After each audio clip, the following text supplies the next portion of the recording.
Well, I've spent time talking to people on the ground over there to the extent that I'm able. And more interestingly, within the last few days, I've had the opportunity to sit down and talk to some individuals who are recently returned from Russia, Ukraine, Poland.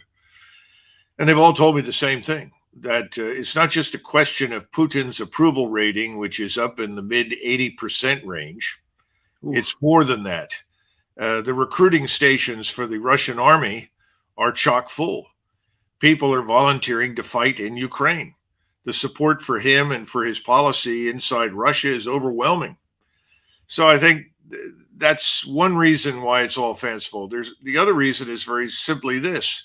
Once you move past Europe, particularly Western Europe and North America, the rest of the world is largely aligning with Russia and its strategic partner, China, and increasingly now also India.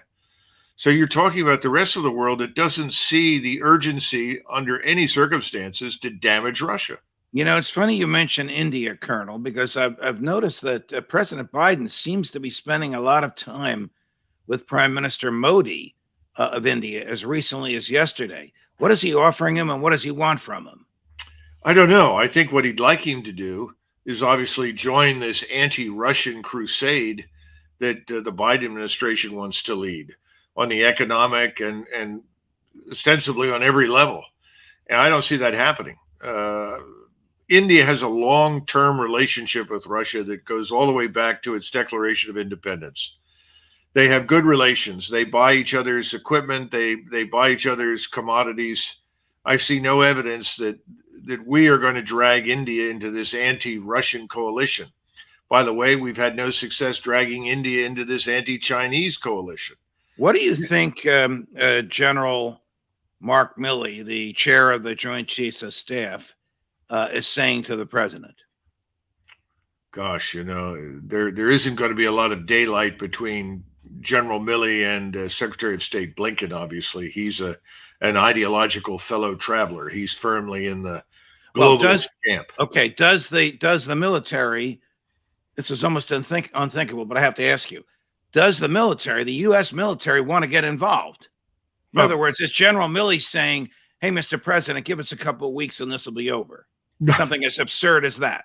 No, I don't see much evidence for that. In fact, Milley, if anything, is very concerned about not becoming involved in a direct confrontation with the Russians because he knows that we're not really prepared for it. Everyone thinks in terms of a one-off battle that you might have. But the truth is that when you engage a great power like Russia, you're signing on for a long-term conflict that you may not win. So I think quite clearly Milley is not arguing for that. I think he's trying to reassure the president that things are better than they are inside the military. That's pretty obvious, at least based on the statements that he and Lloyd Austin make publicly. But beyond that, no, I think he's probably advising the president, Mr. President, we just need to stay the course. I think he's probably also a supporter of this proxy war idea, the notion that we can send other people to die for us. How long could the proxy war go on? In Europe, I don't see it happening at all because I see the Germans, the Italians, all the West European powers, the Scandinavians, everyone is going to stand up and say, no, this is unacceptable. They don't want to live in a war zone. And even though the Poles may be willing to cooperate to a point, 60% of the Polish population's electorate was polled recently, and 60% said, no, we want no conflict with Russia. So there are even limits to what the Polish government can actually do. So I think the Europeans will say, no, we're not going to live in a ever widening war zone because of your determination to destroy Russia. How sophisticated is the Russian army? How deep, how powerful? Well, in theoretical terms, I think they're probably the most clear thinking people on the planet when it comes to what does or doesn't make sense militarily. And I think that their establishment, which is really designed for defense, not for offensive warfare, it's quite small. I mean, they could mobilize and put 900,000 men into the field. They haven't done that. They've kept the lid on at about 195 to 200,000 troops. And they've moved much more effectively, I think, than we're giving them credit for. It's very hard to get hard information. And the information war being waged out of Washington and New York City and London is just staggering. The claims that we made at the beginning that the Russians were losing, they're being driven out. I mean, all of that has obviously been nonsense. None of it is even remotely true. So I think the Russian army is quite capable of defending Russia. Now, if you're going to ask, could they launch an offensive against NATO? I would say no. They simply don't have enough forces. I don't see any evidence that they're interested in doing that either. Let's talk about the assistance that the United States is providing to Ukraine. And I want you to educate me. Is there a difference between offensive weapons and defensive weapons, or is this just a media terminology that we're suddenly beginning to hear? I think that's really largely media terminology because in the final analysis, everything depends on the employment of the weapon system. Now, if you're talking about mobility and armored protection, these kinds of things that give you a greater edge in offensive operations, that's different. But I think for the most part, what we're talking about is how will you use what you've got? And the Ukrainian army from the very beginning was never capable of maneuvering in the field. We know, for instance, that there has not been a single counteroffensive on the operational level launched by the Ukrainians. They can't do it. They don't have the wherewithal for it. So whenever we've seen the Ukrainians counterattack, and there have only been a few instances of it, it's been at the battalion level or below, local initiative, not orchestrated from above. I think we need to understand that. That means the Russians have effectively been able to maneuver and move across eastern Ukraine with almost no interference at all. So from the very beginning, within the first 2 weeks, it was obvious that this could not be won by the Ukrainians, despite what we were being told. So the first point is, in the space of 8 years since 2014, we could not create a modern army on the sort of scale of, say, the French army or the American army. It's just not possible in that short period of time. What do you know of this new general that President Putin has appointed, whose nickname is the Butcher? I guess that gives us an indication of what his reputation is like. But what do you know about his skills or ability to command troops? Is he a butcher? Well, I recollect that someone was impressed with a General Mattis that was referred to somewhere by someone as Mad Dog. That turned out to be a misnomer. I'm not sure I'd place much value in the so-called Butcher nickname. That sounds like something dreamed up in the bowels of Manhattan by some media tycoon that wants to discredit the Russians. I think he's probably an intelligent and competent man. It may be that people were dissatisfied with the conduct of operations on the strategic level. Who knows? I think it's actually a healthy sign that you can remove someone and put someone else in there in order to complete the task. We don't seem to do that. If you go back over the last 20 years, how often did we remove anyone for anything? Almost never. And if they were removed, it was usually for paying too much attention to a young girl somewhere.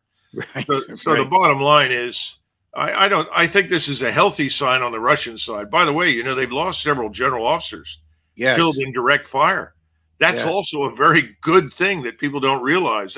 That's a huge morale builder because soldiers realize the general officers commanding them are at the front, that they're leading, that they're seeing for themselves what the truth is, that they're listening to what soldiers have to say.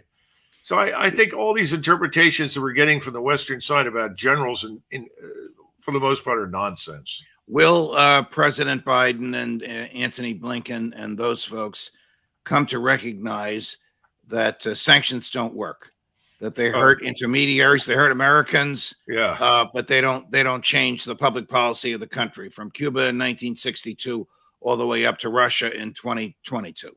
And of course, as you and I both know, our good friend Ron Paul pointed out repeatedly, they're really an act of war.